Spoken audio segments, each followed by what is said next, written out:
she will vote in about a year. She's only got about a year till she's eligible to vote. She's gonna pull the winner from the box. That and dinner after this are her rewards for coming.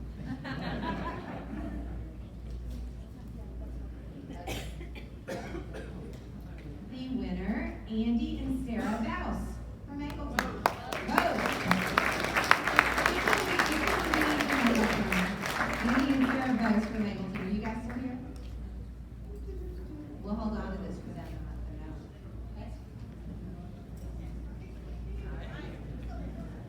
Okay. Now that I've got everybody's attention, we're ready to get started on our next race for House District 25, their state representative. I want you guys to know, although this form is featured mostly Republicans, that is because, all Republicans really to this point, that is because we are addressing contested primaries in Brazoria County local races. And on the Democrat side, there aren't any contested primaries in March. However, the winner of the races in March, the primaries, will go on to face a person from the other party in November. So, the winner of this race, so these 5 candidates, one of them will eventually be the Republican Party nominee, and that person will face this gentleman in November, Patrick Henry, who is the Democratic nominee for the race. I'm going to welcome Mr. Henry up. And I'm going to give him a few minutes to introduce himself to you, so that you'll be so that you will be prepared for in November when you know that you've got 2 candidates then to vote for as well. So, after this, we'll move on to One of these things is not like the other. One of these things is not the same. My name is Patrick Henry, and I'm running for state representative for House District 25. Mi nombre es Patrick Henry y estoy postulando para representante estatal en el Distrito 25. I would like to thank Yvonne Mintz and the Facts for allowing me a bit of time on this busy evening. In the interest of time, I will be posting answers to the questions the other candidates are asked and doing a live feed forum at 5 on Sunday via Facebook before the Oscars. I've been a teacher for 40 years. I taught high school special ed at Angleton High School. I now teach English as a second language to adults at Francis Ford College. Public education and job training are very important issues to me. I was an Angleton City Council member for 10 years, Mayor Pro Tem for 4.5 years, and Mayor for 4.5 years. We, and I stress we, worked on 19 budgets with 4 city managers. We improved drainage, fixed a leaky sewer system, built public buildings and parks, and put infrastructure in place to allow the city to grow. We weathered 2 recessions, storms, flooded houses, and Hurricane Ike. I have been the chief elected official when lives were at stake. I have built consensus, and I have gotten things done. I finished what I started, and I think I did a pretty good job of training Randy Ryan to be mayor. I was a very poor youth soccer coach for 8 years, twice past president of the Angleton New Lions Club, race director for the Spectacle Spectacular 10K and 5K races, raising $30,000 for eyeglasses and exams for local school children. I am currently serving as a congregational president for St. John Lutheran Church in Angleton. If you go to my website, www.henryforhd25.com, or my Facebook page, Patrick Henry for HD25, you can see the issues that are important to me. Of course, education and training for all of our residents. An educated Texas is a competitive Texas. Health care for all. Don't ask what it costs, ask what it is costing not having health care. Criminal justice reform. We need to lead in education, not incarceration. Smart government and local control, a government that stays out of my personal life, a clean environment, and a path to fight climate change. Common sense gun laws, the equality of women, LGBTQ communities, well, everybody. Equality for everybody, just like we're guaranteed under the Constitution. I'm running to give a voice and a choice to the citizens of HD 25. I'm running for the haves and the have-nots as well. I'm running so we can have an election in November and not a coronation in March. Send a teacher to Austin. My name is Patrick Henry, and I'm running for state representative in House District 25. Mi nombre es Patrick Henry y estoy postulando para representante estatal en el Distrito 25. Thank you.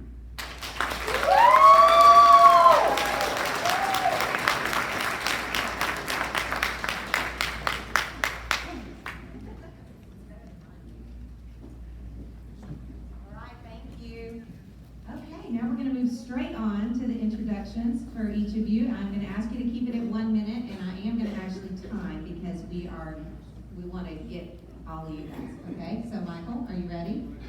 All right. We'll start on this end with you. Make sure you guys state your names too, just in case. It's written right here. First, let me apologize for my voice. I'm losing it. My name is Mitch Thames. I'm the president and CEO of the Bay City Chamber of Commerce and Agriculture. I want to thank the FACTS for hosting this event, and I want to thank each and one of you for attending and caring about our future. For over 15 years, I've been working on legislative issues for you. I have worked closely with many former state office holders like Glenda Dawson, Mike O'Day, Randy Weber, now Congressman Weber, and of course Speaker Dennis Bonnen. Our issues are ongoing. Texas windstorm rates, water rights for the Brazos and the Colorado rivers, education, rural transportation, and one of our biggest issues is rural health care. I want to be your voice in Austin. My wife Carolyn is here today. We've been married for 35 years. We have 3 kids, 6 delightful grandkids. I'm asking for your vote and your support for Texas House District 25. Thank you.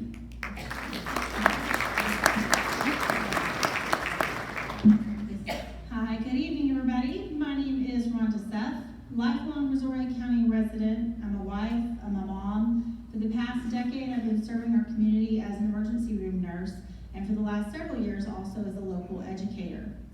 So, one of the things that I'm not, so everybody just bear with me tonight, is I'm not a fancy talking lawyer. I'm not a long-term career politician, and I'm not a long-term elected official.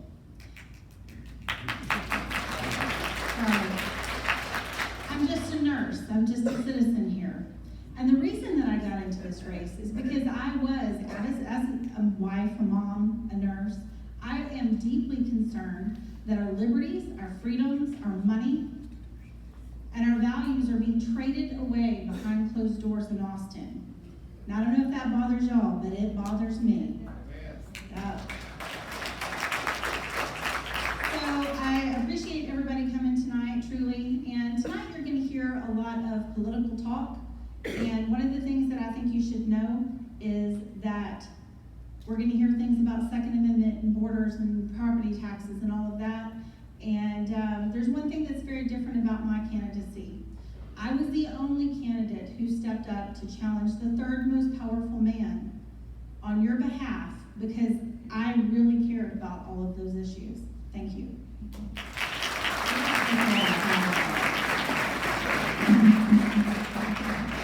Good evening. Thank you, Yvonne, for having us here today. My name is Troy Brimage, and I am seeking the office of State Representative District 25. I am a lifelong resident of Brazoria County. I'm a law enforcement officer. I started my law enforcement career in Freeport in 1991 through 97, working the streets of Freeport in District 25 as a narcotics officer. I am proudly married to my wife of 30 years, Sabrina Arrington Brimage, who is here today. We have raised 2 beautiful children, Brendan and Brianna Brimage, who is headed to College Station this year. With my conservative values, I will fight to end abortion, protect the Second Amendment, create safer schools, continue funding our public schools, and assure the funds get into the classrooms and not in the hands of bureaucrats. Folks, I ran for BISD school board and was elected when there was a problem. We fixed that problem. I ran for Freeport mayor and was elected twice because there was an issue. We fixed those issues. I look forward to serving you as your District 25 state representative on those same principles and those same values. Again, my name is Troy Brimage, and I'm seeking your support in the District 25 race. Thank you.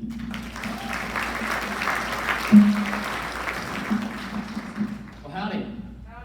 Thank you very much. I, like Mitch, am struggling with a little bit of a cold here, so if I sound different, I do apologize. My name is Cody Massoud. I'm a Angleton City Councilman running to be your next state representative, and my platform tonight is not that I filed first, it's that I believe I'm the most qualified for this position, and I think elections need to be based off of qualifications, experience, values, and platform. That's what we need to elect an official on. And I want to tell you about my record. On Angleton City Council, I'm the only one that's voted to lower a property tax rate in this race. I did that 3 times. We now have the lowest property tax rate we've had in decades. I ran on a platform of bringing public prayer to our meetings. Within a month of being elected, I did it because my promises matter. I have a record of fulfilling my promises when I run for office. My values, I believe in a biblical worldview, and I'm a conservative to my core. And if you elect me, I will be a conservative representative for you in Austin. I'm pro-life. I'm not just saying I'm pro-life, I'm running to end abortion. Second thing is I'm pro-term limits. I believe somebody needs to go to Austin for a brief period of time and come home, and I'm pro-taxpayer, and I've got the record to match it.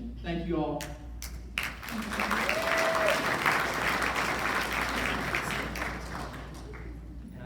turned the mic off. I'm Robin Garrett. I've been the Republican nominee 5 times on the general election ballot and have served as the Missouri County Tax Assessor Collector for nearly 20 years. My job as Tax Assessor Collector is to implement the laws that lawmakers make. I haven't had the authority to make laws to lower taxes. I am now asking HD 25 voters to elect me to be the lawmaker to go and represent you, the taxpayer, represent your best interest in the legislative process and bring the full weight of my expertise to bear to make these laws more effective for taxpayers. I'm the only candidate in the race qualified to represent taxpayer interests.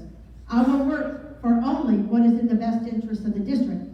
I hold to the Republican Party principles, Second Amendment right to bear arms, the right to life, freedom of speech, being able to worship without fear, and I will not let the left chip away at our rights. I am trusted, I am reliable, and I am committed. My name is Robin Garrett, and I humbly ask for your vote and support as your next state representative. I appreciate how quickly you guys are talking. I know you want to get to the meat of things. It sounds like they've done this 1 or 2 times before. I think they've got it down now.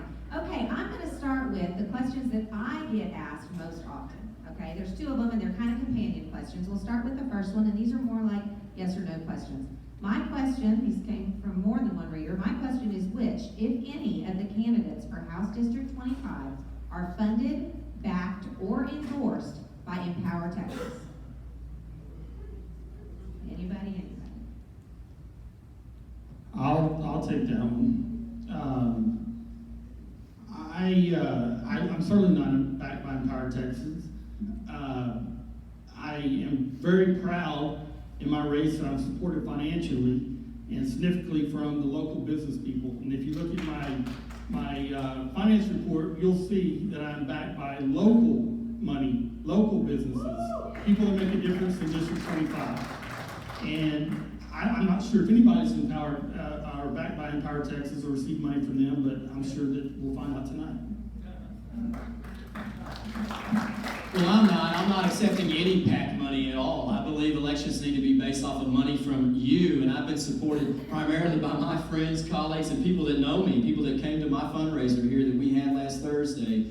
I will not accept any PAC money. I have no affiliation with Empower Texas at all, and I think if you look at the finance reports, you'll see crystal clear that I'm not. I don't know if anyone that is, but it ain't me. And I am not in any way backed or involved with Empower Texas. Thank you. Again, no, I'm not affiliated with Empower Texas. I am getting my funding from my lovely wife and a lot of great friends and neighbors. I realized going into this race that I was not going to be able to outspend my opponents. I was going to have to outwork them. That's the reason I'm out every Saturday and Sunday afternoon, walking the streets, knocking on your doors, trying to get your vote. All right, I'm gonna take this one step further. No, not in any way backed, funded, or tied up in any way with Empower Texans. I am gonna say something's a little different about my race though.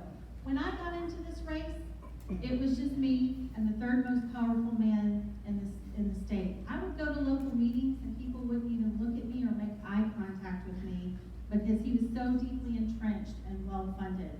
But people from around the great state of Texas were not happy with our Speaker of the House, and I was blessed.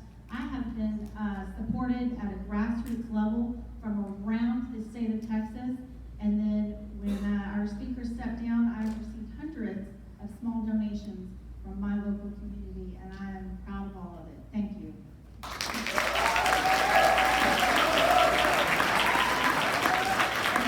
Question number 2.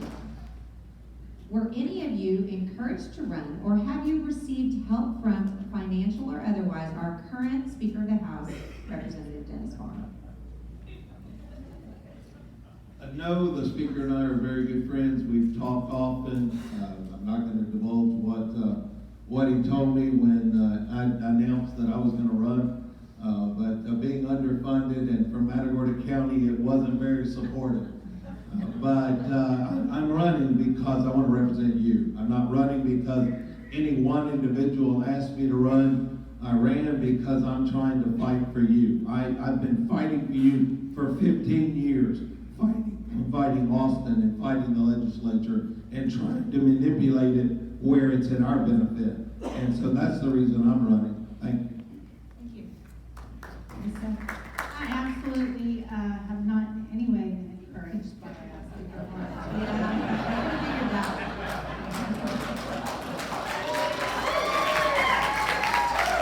I do, however, believe that he is very involved in this particular race, and I would like to defer this question to Mr. Brumage. Yeah, and I think you're wrong, Ms. Seth, but first of all, I'd like to thank Speaker Bonus for his many years of service to this district. In terms of his impact in this race, because I don't turn my back on people that had served us for that many years, and then we just all turn our backs. I don't agree, I'm not that kind of man. But anyway, in terms of the impact to this race, I think that it's been non-existent. Has anyone seen Dennis Bonner the last several months? I have not. Has anyone here been endorsed or received money from Dennis Bonner? I have not. I'll make that very clear. I believe he's doing the right thing by staying out of the race and allowing people of Missouri and Matagorda County to make their own decisions. And I'm certainly running my own race. And my timing of filing is my business and my strategy. Thank you.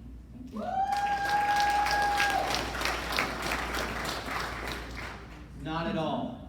I have not spoken to Dennis Bonnet since I think at least April of last year when I encouraged him to replace or give cities the power to replace their property taxes with a sales tax. That's the last conversation I've had with him. The only reason I got into this race was to promote life. I did not see a candidate in this race that I thought was pursuing the sanctity of human life like I thought it should be, and so I got into this race. I also didn't see a candidate in this race that had the requisite experience to represent our interests, and that's why I got into this race. It has absolutely nothing to do with Dennis Bonnet, and I'm frankly tired of this issue of Dennis and these groups of interest in Austin and Empower Texans and these groups of interest in Austin. We need somebody that's going to go and represent our interests, not the interests of special interests and PACs in Austin. That's what this race needs to be about. Brazoria County values, Brazoria County money, Brazoria County issues.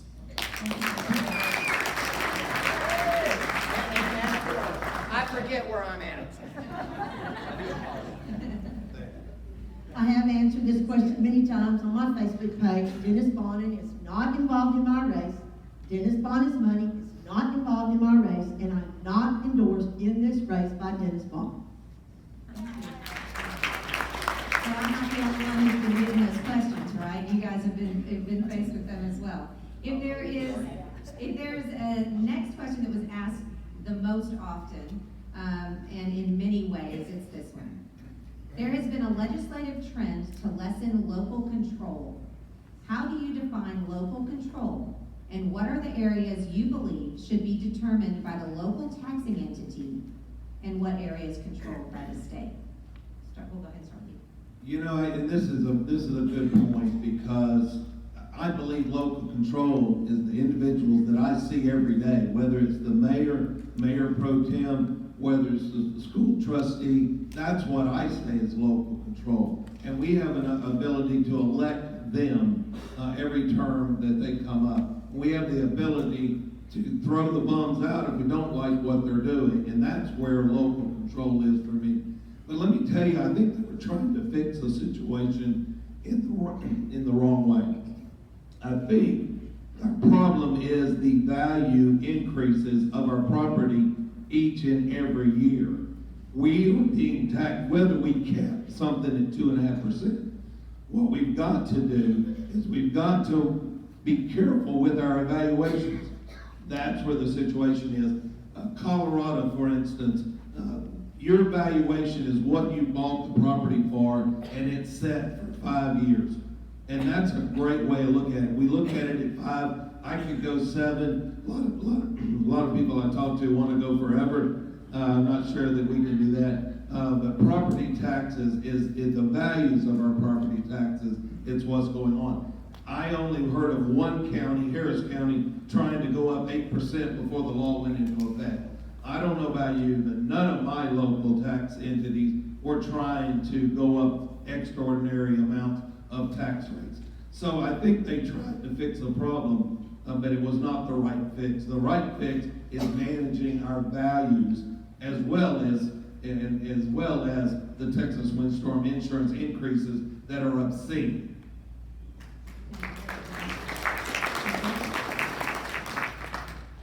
So I've had a great day today. I received the endorsement of former Congressman Ron Paul this morning. And I think anybody here who is familiar with Ron Paul knows that he's about smaller government and less spending, right? Good. And so that's where I think we need to start. Okay, everybody's always looking for that next revenue stream. The state's trying to get it from the municipality. The federal government's trying to get it from the state. And nobody ever wants to talk about, let's stop spending so much of the hard-earned taxpayer money. Stop spending. Stop looking for new revenues. And yeah, absolutely, I think both our federal and our state governments have overstepped their reach in many, many ways. And yes, these unfunded state mandates that are constantly sent down to our municipalities, I think we need to take a hard look at them. So I'm for less spending and local control.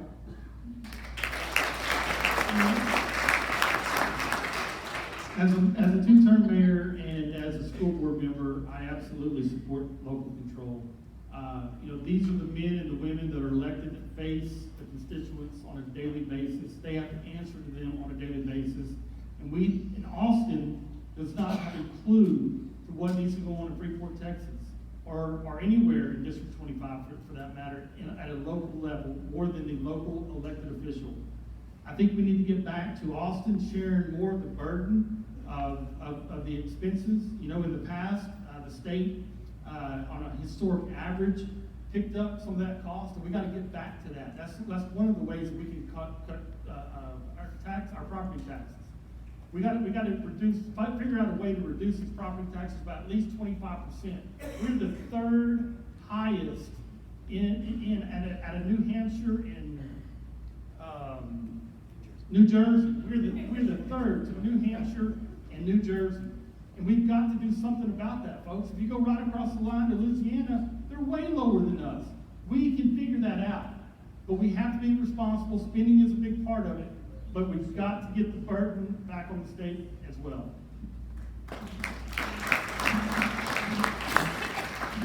I believe as a city councilman in local control over local issues, 100%. Where to locate a park? Local issue. What kind of infrastructure to put in, Mayor Sipple in Lake Jackson? Local issue. Drainage flow. We got a new project going in at the Allendale subdivision. local issue. Those are local issues. Those decisions need to be made by our city councils, by our school board members, and our drainage district individuals, the people that we elected and we entrust to make those sound judgments. But let me tell you where sometimes local control can be abused. We got liberals moving into Texas, y'all.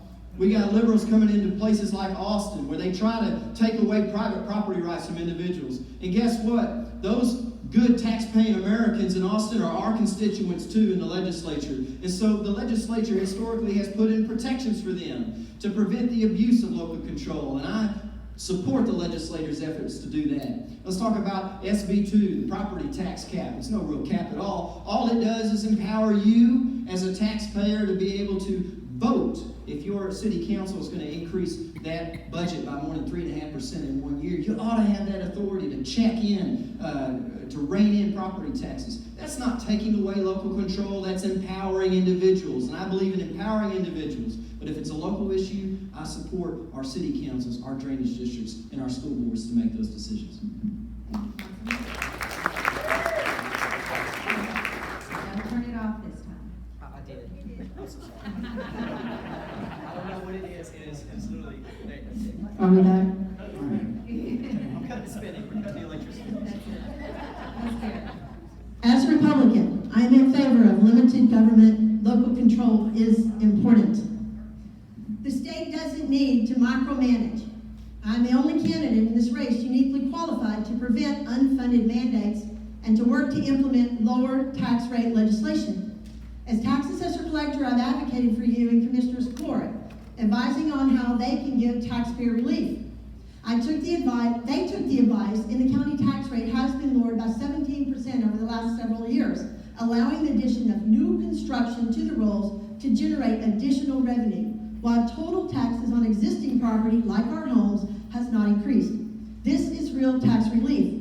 When my opponents tell you they have lowered your tax rate, suggesting they have lowered your taxes, it is either a complete lack of knowledge at best or misleading at worst. City council members have the capability to hold the line on tax increases, the same as the county.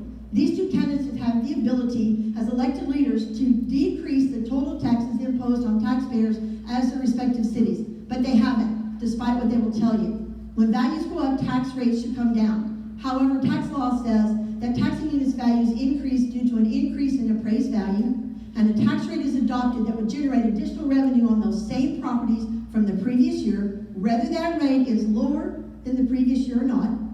Then the taxing entity has adopted a tax increase. This is called truth in taxation. That increase is only one instance has either opponent taken a vote against a tax rate that would generate additional revenue for their city above their previous year on existing property. They may have voted to adopt a lower rate, but because values increased due to higher appraisals, so did total taxes that people paid to the city. In both cities, over 18% increase over their tenures. That is the truth in taxation story they are not telling you.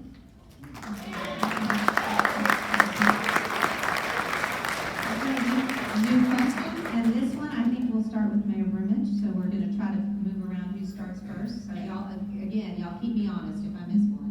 I'm sure you guys will too. New question, do you support public money being used for private schools? Why or why not? Okay. As a school board, myself.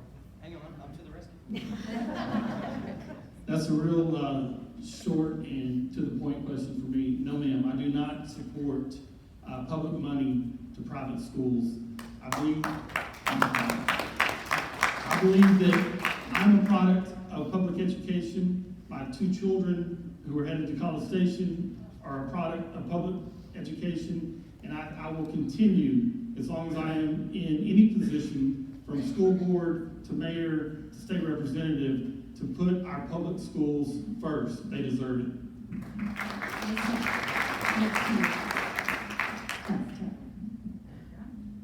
First, I have to touch back on another issue real quick. Everybody keeps talking about more of the burden on Austin, or more of the burden on the federal government. People, all that money is ours. The states don't have money, the federal government doesn't have money, all that money comes from the taxpayers. So, back back to the education question. I'm looking out in the audience right now, and I see multiple teachers from Angleton High School that were there when I was in school. And I think they did a phenomenal job. So, one of the things that we need to be doing in public education is, first of all, get rid of STAR testing. Done. And we need to be driving the dollars back into the classroom. Not funding from the top down, but funding from the bottom up. Let the teachers teach. And no, public money does not go for private schools. Mr. Thanks. Public money ought to be just what it says, public money going to public schools. I know there's a lot of questions about vouchers. I was asking Dan Huberty the other day about vouchers, and I was telling him that in rural Texas, we don't have a lot of opportunity. Our parents are not going to drive their kids to Houston back and forth. There's no way. So we've got to take care of our public schools. Teachers were giving some additional money for a 2-year biennium. What we've got to do is get to Austin and extend that so that it's not 2 years, another 2 years. It's another 6 or 8 or 10 years. We've got to take care of our retired teachers as well. They are getting left behind as well. We are asking these people to take care of the most precious thing we have, and that's our kids. And we're not funding them properly. We've got to build these public schools up. We've got to take care of them. We've got to take care of our kids. I promise you that future employment depends on these teachers. In the 1970s, 22% of the college entrance was going to be a teacher. It's less than 5% now. Do you see the trend? What are we going to do when we wake up and we don't have a teacher to teach our kids? I support public education. Let's go to Spirit now with this one. The question, if you forgot it, not you, us, everyone. Do you support public money being used for private schools? Why or why not? The idea of public funds going to private schools has long been a key component of the school choice movement. But let's face it, there are a lot of different ways to define a public school. So the question really being asked is, should taxpayer dollars dedicated to education be spent anywhere outside the public school system? My answer is, I am not against charter schools, vouchers, or a parent wanting to send their child to the school they think is best suited for them. The problem is, we haven't had the right solution come forward yet. We have to ask further questions about what is wrong, about what a tax union's obligation to the taxpayers and public at large. I'm open to a dialogue and further discussion on ideas for legislation.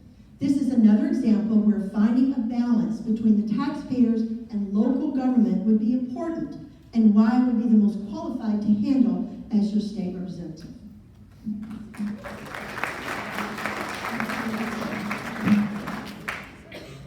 I believe 100% in the inherent right of every parent to be able to decide how their child is educated, where their child is educated, whether that is homeschool, whether that's private school, Christian school, whether that's a charter school or public school.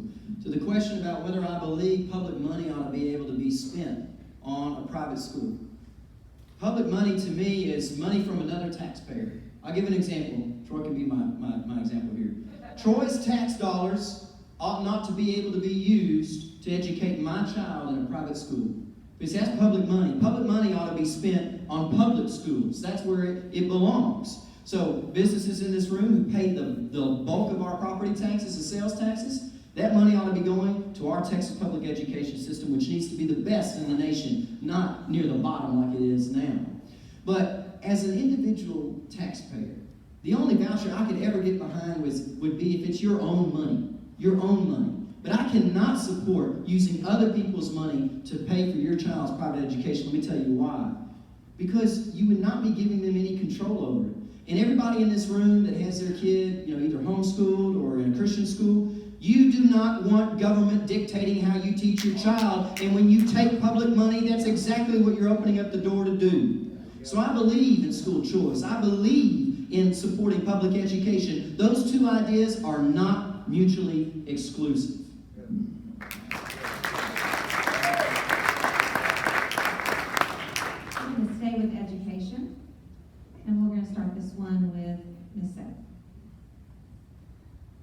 schools are funded by taxpayers, yet do not have the same student enrollment, financial transparency, or teacher certification requirements.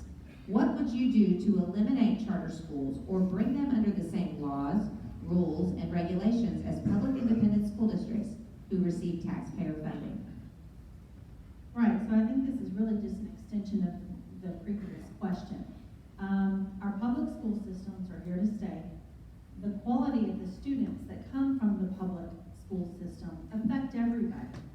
And so I think that any money that we have should be spent towards bettering the product that comes from our school systems. We need to be investing in vocational schools. We need to have welding classes. We need to have electrical classes. We need to be talking to the local industries here to see what kind of skilled labor they need when these kids get out of school. And that's a win-win for all of us. So I think that charter schools kind of fall under using public money for private schools. So, yeah. As I said before, I'm a product of public schools, and so are my children. I'm not aware of a charter school operating in Missouri County right now, and Mitch, you may go help us out in Matagorda. I don't think there is either. However, if we are going to run charter schools with public funds, then they should be held to the same accountability as public schools. The same rules, regulations, financial transparencies, and we should have certified teachers, not anyone teaching our students. After all, quality education is our end goal, so the answer is no.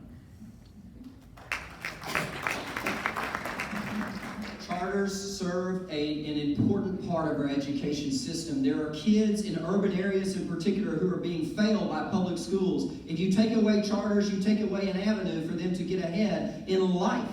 Charters serve a purpose. They're an important part of our educational system. So of course I support public charters. But should they be held to the same standards as our public education system? Well, of course, when it comes to teacher certification and financial transparency. But there must be some flexibility because the whole point behind the charter program was to provide for innovation. But I think where we went wrong was we said, well, charters can be innovative, but not our public schools. Every school ought to be innovative. Every school ought to be able to have the flexibility it needs to spend funds that are best for the students of that school. The students in our districts are wildly different. In Angleton, in Brazosport ISD, in Sweeney, in Van Vleck, all across this district, our school boards ought to have flexibility in how they fund those. So am I against charter schools? Absolutely not. They serve a critical need in our urban areas. You take those away, you might as well be sending those kids off to no future and no hope. And I will not do that. But should they be held to the same standards when it comes to teacher certification and financial transparency? Of course.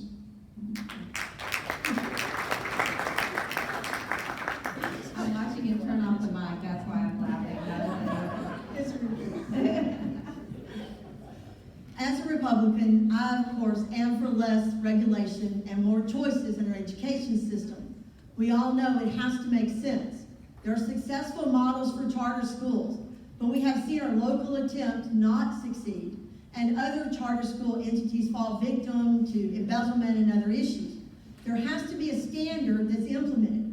Just because you are a charter school doesn't mean you can run rampant over the system and are not equitable in accountability to a public school. Charter schools are still a recent development and can do a lot of good. We have seen it, but we have also seen them not succeed. It shouldn't be a volatile endeavor, but rather a consistent, reliable model that has an appropriate amount of accountability. Thank you. You know, charter schools are specialty schools, and I can certainly support that. There's a lot of kids that really are not destined or just don't have a desire to go to college. But I think that having control over that, I often wonder who was in the room when they said charter schools don't have to be held to the same standards and they can just do just whatever they want. I would love to have been in the room when that discussion was taking place because I would have shut it down. I want to be in the room. I want to be in the discussions when these things come around. Charter schools are fine, but they've got to be handled by local control, whether it's local ISDs, it's got to be transparent, the teachers have to be trained, we've got to make sure that our kids are getting what they need. I see it just like we have junior colleges and all kinds of four-year colleges. And so I think it has a place. I'm not sure that we're gonna see it in rural Texas, because the one thing I'm going to do is I'm going to represent District 25. I'm gonna represent you, not Houston, not Austin. I'm going to do the things that are good for us here in District 25. Thank you. I'm going to start this next question with Ms. Garrett, and from the other end. The platform of the Republican Party of Texas calls for the dissolution of the Texas Windstorm Insurance Association. Do you support the party platform? And if so, how would you guarantee that constituents who depend heavily on this program would be protected? Well, we have to make sure that TWIA is solvent and affordable. And that's all I have to say about it. I love the brevity, thank you. No, I do not support the Republican Party platform when it comes to dissolving TWIA. It's one of the few that I voted against, and that's an important thing to remember. I'm the only one up here that was in San Antonio in 2018 when we voted on that platform, when we voted on our priorities. So I did care about these issues enough to travel there and vote for them as a Republican delegate. Now, what do we need to do with TWIA? We need to tweak it. We need to make sure it's financially solid. We need to make sure it's affordable. We can't have 5 to 10% increases year on and year on. We have to make sure that they're using the proper hurricane models when they come to calculating their rates. And we need to provide more flexibility. One example, allow for deductible changes to be made. You pay a higher deductible, you get a lower premium. I mean, this is how this works in the free market and any other insurance provider that we have. We ought to have that flexibility with TWIA. But do I support abolishing it completely? No, that would put everybody in this district at risk of a loss from a hurricane. That would be wildly irresponsible.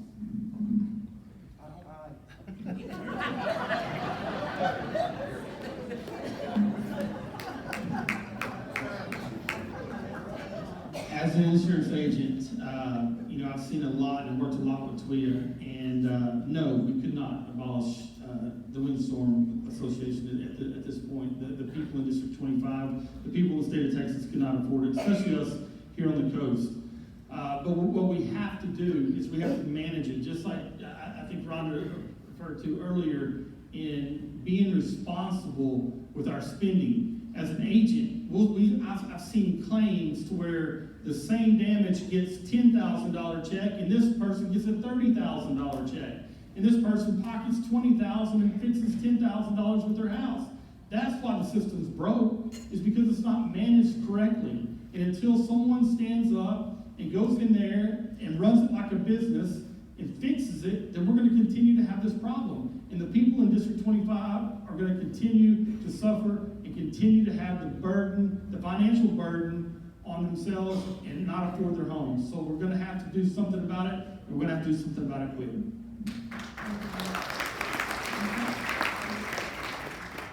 All right, so we'll go back to the responsible spending and the responsible business owners. One of the things that is unique about our country, our state, is the free market, capitalism. Absolutely, the people in this district, we need to be protected. It's a fact of life. We've been hit several times over the past few years, and in fact, many people in this district still haven't recovered from Ike and from Harvey. So absolutely, we need to go and take a good, transparent look at the way that TWIA is being ran, where the money is going, and what the standards are. Thank you. Mr. Thames.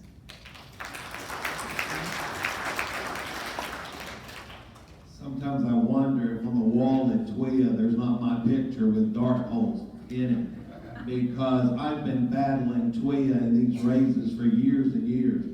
We have a coalition that we put together going back 10 and 12 years after Ike, and after the horrible way people had to hire lawyers just to get a decent settlement out of TWIA. We went through the legislation where we had TWIA reform. It didn't reform. Find somebody in Rockport, Texas that thinks they've been offered the right amount of money for their damages, although they paid in lots and lots of money. You cannot have an agency, and I don't agree with abolishing it, but you can't have an agency that just continues to go up and continues to raise their rate and continues to pay out miserably when you do file a claim. I will tell you that if there's mortgage people and insurance agents in the room, I do not agree with abolishing it, because if you've got a mortgage, your mortgage company requires you to have a windstorm policy, and it may be that you'd have to go out and buy some extraordinary policy if we don't have windstorm. There are ways that I've got to fix it. One, we need all the counties in Texas to help us. I don't know how 13 counties along the Gulf Coast supports TWIA. I did get news today. They've agreed not to consider a rate increase until August 2020. 2020 is what I read, but okay. I'd like it to be 2021. But this was after December when they had a 10% increase on their agenda and they tabled it. And this is after an increase just about 18 months ago or less. So I think TWIA has got to be number one when we go to Austin.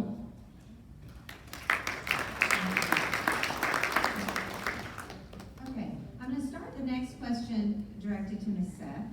And it is, much has been said about the large donation made to your campaign by one donor from Flower Mound. One reader has asked us about the chance that donation would obligate you to someone outside of District 25. Great question. And I think we should always be asking those kinds of questions of our elected officials. So I'll tell you what happened here. Again, when I started this race, a great many of people in Texas were unhappy with Stephen Bonnet. There was one particular lady, and I got to know her. Her name is Darlene Hendry, and I got to know her just via Facebook. And Dennis Bonnet had personally insulted her at some dinner and didn't speak and had a big fit. And apparently in this tape, he was specifically asking Empower Texans to not spend any money against that nurse lady. That was me. So Darlene Hendry, she's a feisty little thing, and she put it on Facebook before I even knew what was happening. She said to Dennis Bonnet, she said that money that you didn't want Empower Texans to give to Ron DeSuff, even though there was never any conversation of that, is being deposited in her bank account right now. So basically, she was settling the score with Dennis Bonnet, and she supported my candidacy to try to replace him.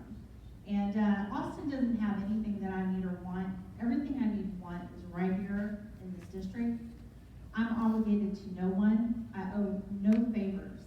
And I'll keep it that way.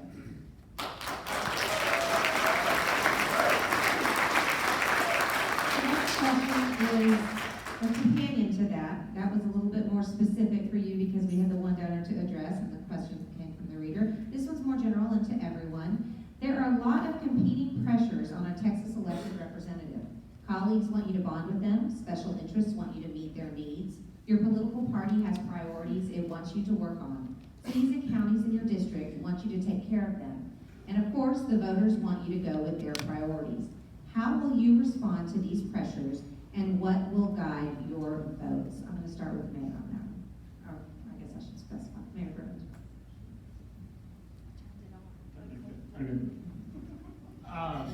I said it earlier, when I ran for school board, I ran because there was a problem with the school district. And not only my children, but a lot of children that I knew were in that district. And I worked very hard with the new superintendent, Danny Massey, and the school board to fix that problem. I had no intentions of getting in politics. I'd never been in politics before. I did everything behind the scenes. When the city of Freeport had issues and mainly political issues that was driving my hometown in the ground, I stepped up and ran. I didn't do that because it benefited me financially. It actually hurt me financially. And the same thing with District 25. I believe that Brazoria County is in such a great position right now and moving forward, and we have a great group of local elected officials, and I want to work with those people, and I want to work with you, the people of District 25, to continue the growth of Brazoria County, and that's why I'm in this race. How would you balance all of those competing interests? The most important interest is yours, 100%. That's the way it ought to be. That's the way it always has to be. You are the voter. You are the most important constituent for me because you are my constituent. You are the only thing for me. Here's the way I do it on city council. Stuff will come up, and I often tell my council members in the room, Randy, he knows this. I told him this before. We're fiduciaries. Fiduciaries. That means we owe fiduciary responsibility for the people that elected us. We don't make decisions that are best for us. We don't make decisions that are best for one particular employee or that particular employee. We make decisions that are in the best interest of the people that put us in office. That's what it has to be about. That's why I don't accept PAC money at all. Because I only want to be supported by you. I'm only beholden to you. That's the way I've lived my life. And ultimately, and I've got to be 100% transparent for you, there is one higher authority that I submit to, and that's God. I believe in a biblical worldview, and I submit to Him 100% every decision that I make. So, but I think part of that biblical worldview entails serving my community to the best of my ability. The Bible teaches us to work as unto the Lord, to do good things. And that's how I will balance those interests. It's because I will pursue the best interests of the citizens of this community. Not any PAC, not any special interest. And I'm not even going to be there long enough to be able to get tied into those groups because I believe in term limits, and I'm one of the only ones up here who's running on a platform of enacting term limits. So, anyways, that's all I've got to say about that. I didn't turn the mic on.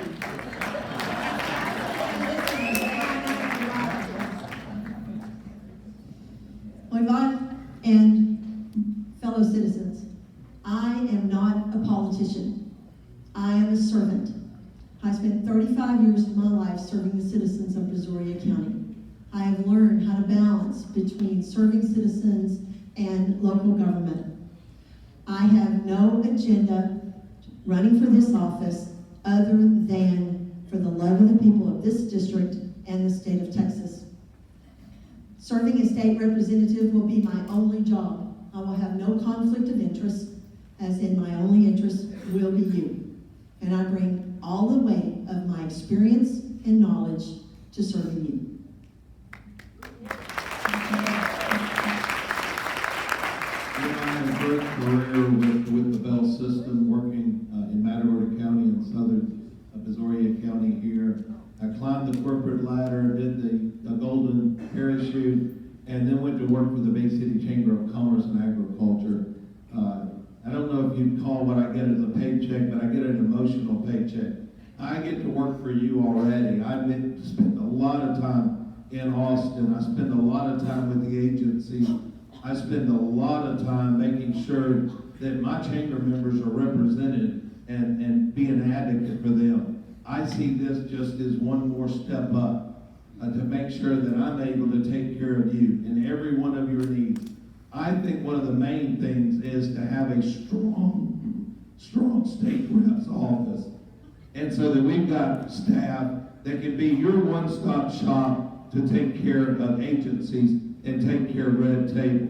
I don't see anybody that's going to line up and expect me. I'm pretty outgoing. I've got an opinion on just about everything. I don't think that you're not going to change my mind. You're not going to cozy up to me. What I'm going to do is work hard every day to make sure that we are representing you from the staff standpoint and from an elected official standpoint. All right, I am the only candidate sitting on this table that has publicly signed a pledge. It's on my Facebook to actually call a special session to enact term limits on Congress, and I think we should absolutely have term limits across the board. I'm not beholden to anyone. I think I've pretty well proven that I don't mind stepping up and going against the grain. I don't care about any of that stuff.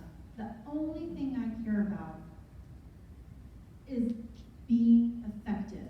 Effectively going up there. We talked a little bit about taxpayer-funded lobbying. There should be no taxpayer-funded lobbying. That should be whoever you choose to send up to Austin.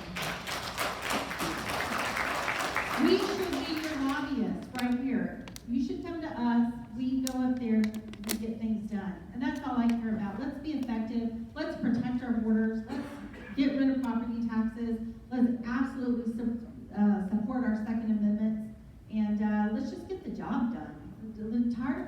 politics.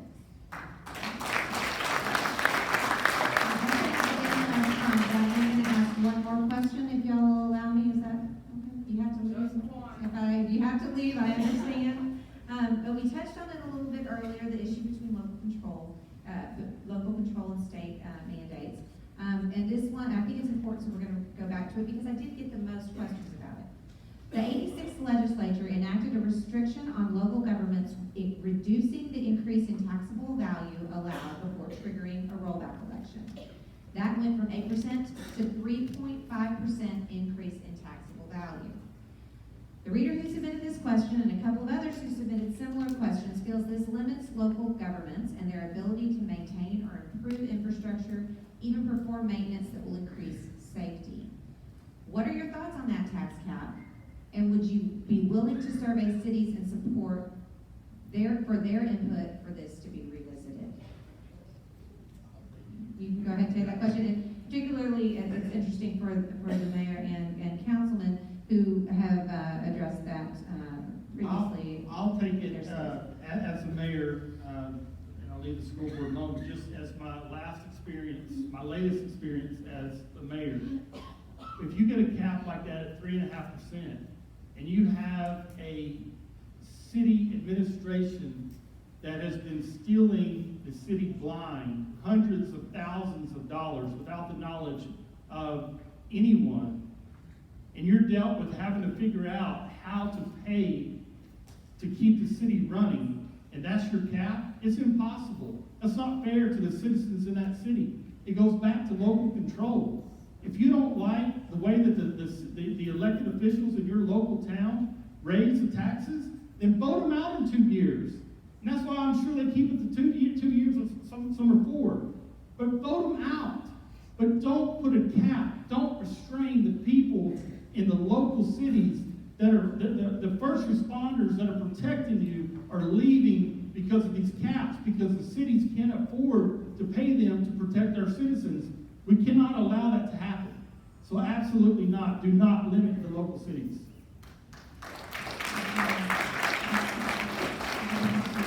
I disagree 100%. Let me tell you why. I supported property tax reform before it came in vogue, so to speak. I voted against a resolution to oppose it back in 2017. I'm the only one up here who cared enough about this issue to go to Austin and lobby for it, and also to go to San Antonio and vote for it. Let me tell you why it matters.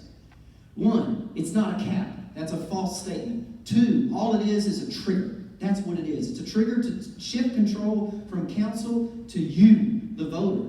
If you go above 3.5% in certain cities, the voters get to decide whether or not it's in their best interest to be able to fund those things. It's not a cap at all. All it is it provides power to the taxpayer. And I'm pro-taxpayer, and if I'm going to pick between you and government, I'm going to pick between you every day of the week and twice on Sunday. Now let me tell you also about the goal of this system. As conservatives, we seek a government that only grows in expenditures by the amount of inflation and population growth. Which brings to Robin's point earlier about the truth in taxation statement. I voted for a budget that increased by up to inflation before. You know why I did it? Because I had to pay COLAs to my staff. If I don't go up by inflation, and Troy knows this firsthand, I'd have to cut funding for my staff members, and I'm not going to do that. That's not the right thing to do, and the voters get to decide on it. But if I go above inflation, above 3.5%, you ought to be able to check me. You ought to have the right to do it. And this is an issue we talk about so much in theory because practically speaking, if you look at SB 2, the only city in this district that applies to is Lake Jackson. That's it. Everybody else is still at 8%. But even though we are not applicable to that law in Angleton, we still kept our rate below 3.5% for the last 2 years. So I believe in the power of the taxpayer to decide how their money is spent. You talk about elections, tell that to the guy whose property you increased the tax on by 10% in 2018, Troy. Tell that to him. He should not have had to wait to vote for his elected officials. He should have been able to veto that increase.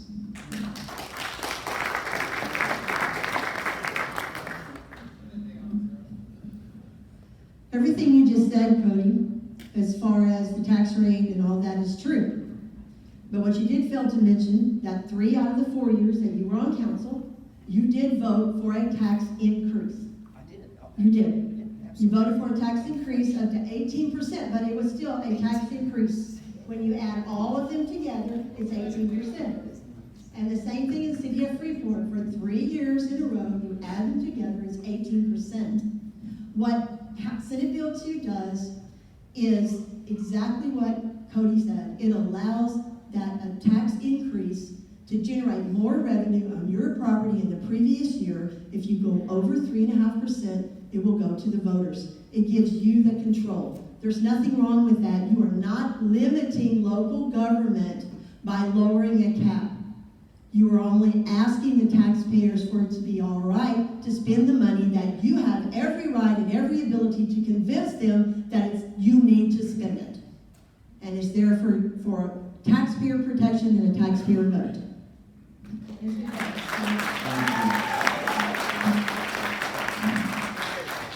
know what was missing in all of that in Austin, and that was compromise and discussion.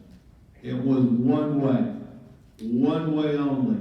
And if you didn't agree with the one way, then you were an idiot for going and talking to your state representative about it. That's what I don't like about it. And I'd like for you to be able to have the vote. But guess who pays for the vote? Guess who pays for the election? I think you do. You pay for the election. So you're electing individuals, you're wanting them to take care of you, and then when you want to challenge it at an automatic, because at 8% you had the ability to call for a rollback. With this one, you don't have the ability to call for a rollback. You are automatically going to pay for the election. And go find out what elections cost. They're not cheap. What we should have been able to do was compromise and get to a solution with the cities and the counties and the legislatures on something that we could live with. The people that I represented knew that 8 was a little too high, but knew that 2.5 was too, or 3.5 was too small. And so I think there should have been compromise.